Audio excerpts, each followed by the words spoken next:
আসসালামু আলাইকুম। আমাদের সকাল 9টার পূর্বাভাস অনুযায়ী বলা হয়েছিল রংপুর ও ময়মনসিংহ বিভাগের উত্তর ও উত্তর পূর্ব স্থানগুলোতে বজ্রবৃষ্টি দ্বারা আক্রান্ত হতে পারে এবং তারই সাথে বলা হয়েছিল সিলেট বিভাগের অধিকাংশ স্থানে বজ্রবৃষ্টি দ্বারা আক্রান্ত হতে পারে। সেই ধারাবাহিকতায় আমরা দেখতে পাচ্ছি যে দেশের উপর বেশ কিছু খণ্ড খণ্ড জায়গায় শক্তিশালী কালবৈশাখী মেঘ তৈরি হয়েছে। এই মুহূর্তে আমরা দেখতে পাচ্ছি ময়মনসিংহ বিভাগের যে উত্তরি স্থানগুলো রয়েছে সেই স্থানগুলোতে ব্যাপক বজ্রবৃষ্টি হতে দেখা যাচ্ছে। বিশেষ করে ফুলপুরের কথা বলতে পারি, ললিতাবাড়ির কথা বলতে পারি, এই স্থানগুলোতে ব্যাপক বজ্রবৃষ্টি হতে দেখা যাচ্ছে।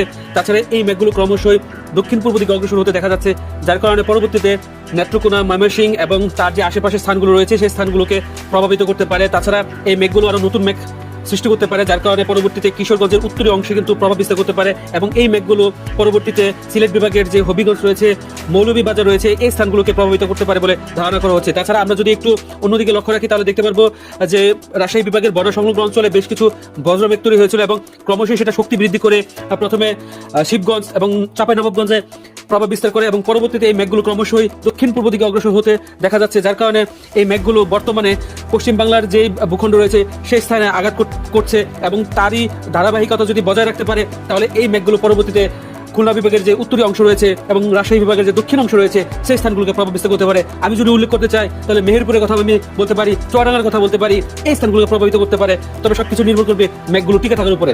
ধন্যবাদ সবাইকে।